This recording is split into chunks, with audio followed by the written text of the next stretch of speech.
Ili kuhakikisha mtoto anachangamshwa na kukua vizuri katika hatua zote za ukuaji, mkoa wa Iringa umeanza kujiimarisha kwa kuwanoa maafisa wake wanaotekeleza afua za mtoto juu ya ujio wa kadi ya alama ya malezi na makuzi. Akizungumza na Makutano wiki hii, mratibu wa programu jumuishi ya malezi na makuzi na maendeleo ya mtoto mkoa wa Iringa, ndugu Martin Chua, amesema upimaji tumekuja nao ili kuweza kutupa taarifa kamili kwamba ni section ipi imefanya nini na mtoto amefaidi nini, ili kuhakikisha kwamba mtoto wetu tunaomlenga anapata ule ukuaji uliotumilika katika nyanja zote 5 kwa zilizotaja pale. Na utaona kabisa huu upimaji katika nyanja zote 5, kila nyanja moja ina vitu vyake vinavyopima. Kwa mfano, nitoe eneo la afya kwa mfano. Tunapima mama ameenda kliniki mara ngapi. Tunataka aende mara zote zinazotakiwa kwenye mujibu wa muongozo wa mujibu wa saa ya afya anataka.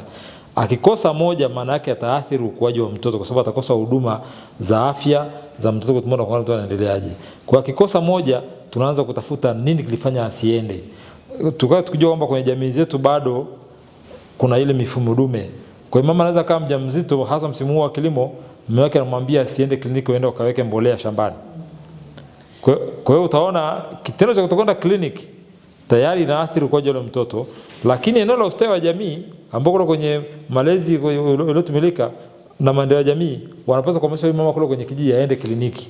Kwa hiyo utaona upimaji unajumuisha zile zote 5 ili kila mmoja aweze kufanya jukumu lake kuhakikisha mtoto wetu tunaomlenga anafikia ule ukuaji timilifu. Chua amesema ujio wa kadi hii ni muhimu kwa sababu itaenda kuchochea uwajibikaji na ni nyenzo nzuri katika uwekezaji wa rasilimali za afua za mtoto kama vile bajeti, mipango ya kitakwimu, miundombinu na utaalamu, hasa wakati huu wa utekelezaji wa programu ya MAM. Tena nadhani hii imekuja kwa wakati mwafaka kabisa, kwa sababu ili uweze kufanya maamuzi ni wapi uweke rasilimali nyingi zaidi kuliko sehemu nyingine. Kwa sababu rasilimali ni chache, lazima kadi alama zikuambie tatizo liko sehemu gani. Kwa mfano, umeona tatizo lipo kwenye elimu ya awali kwa mfano. Umeona vile madarasa ya awali sio mazuri.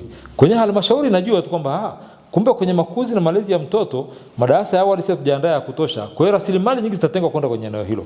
Kwa mfano, kwenye utoaji wa elimu ya malezi bora ya watoto kupitia ustawi wa jamii pale kwenye malezi ya mwitikio, ukiona pale maafisa jamii hawajafikia walezi na wazazi walio wengi, maana yake kwenye mipango ya bajeti za halmashauri itamwambia sasa jamii apange pale activities nyingi za kwenda kuhamasisha wananchi kwenye hilo. Kwa hiyo kadi ya alama ndio mwarobaini wa kutengeneza mipango sahihi wa kwenda kufikia watoto wetu na wapate huduma ustahiki, na wazazi pia apate elimu bora ili watoto wetu wafikie ule ukuaji tunaotaka sisi.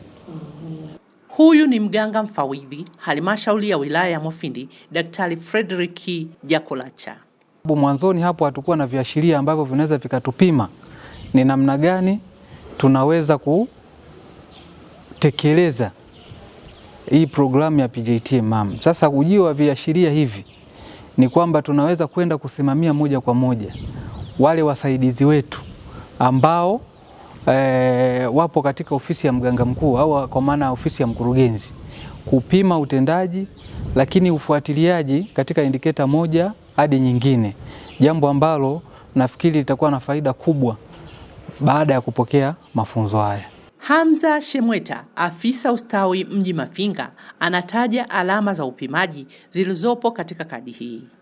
Scorecard kama inavyojulikana, kadi alama kwa jina lingine, ina rangi kuu 3, kwa maana kuna rangi ya kijani, kuna rangi ya njano na rangi nyekundu, na kila rangi inakupa information fulani ama taarifa fulani kuhusiana indicator fulani. Kwa mfano, tunapoona rangi ya kijani inamaanisha kwamba ama inaashiria tupo katika target yetu imebi achieved, kwamba tumeachieve target yetu. Lakini tukija katika rangi ya njano hatupo katikati, hatuja achieve target, lakini effort zinatakiwa zifanyike ili kuweza kufikia our target. Lakini tunapoona rangi ya kijani, rangi nyekundu, inamaanisha hatupo katika target yetu, kwamba tupo off track. Kwa hiyo inatakiwa tufanye jitihada za kuweza kuturudisha katika track nzuri ama njia sahihi ya kuweza kufikia target yetu. Na hawa ni baadhi ya washiriki wa Mufindi na Mafinga mji.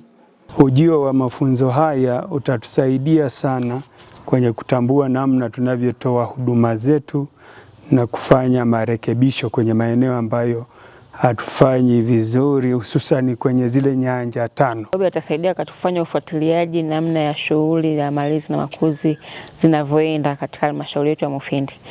Lakini pia hata tathmini itasaidia sana kwenye maeneo ya tathmini, kuona eneo la afya shughuli zinafanyikaje, eneo la malezi na maeneo yote.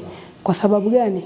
Kupitia scorecard imeweka vigezo sahihi ambavyo vinasaidia namna nzuri ya kuipima utekelezaji wa programu jumuishi ya malezi. Disemba 4, 2025, mkurugenzi wa TECDEN Bi Mwajuma Kibwana katika uzinduzi wa mafunzo ya kadi ya alama kwa maafisa ustawi wa jamii alisema kuwa TECDEN inapongeza serikali na ina furaha kuona mchakato wa kukamilika kwa kadi ya alama nchini Tanzania. Bi Kibwana alitoa rai ya kuhakikisha matumizi sahihi ya utolewaji taarifa kupitia kadi hiyo kwa ngazi zote yanazingatia maslahi ya mtoto. Kadi ya alama ya malezi na makuzi, Scorecard Tanzania, ni zana itakayotumiwa na maafisa ustawi, elimu na afya kufuatilia na kupima maendeleo ya watoto chini ya miaka 8. Kadi hii inalenga kuhakikisha huduma jumuishi za malezi, makuzi na maendeleo ya awali ya mtoto zinapatikana kuanzia ngazi ya familia, vituo vya afya na madarasa ya awali. Hii ni Makutano TV.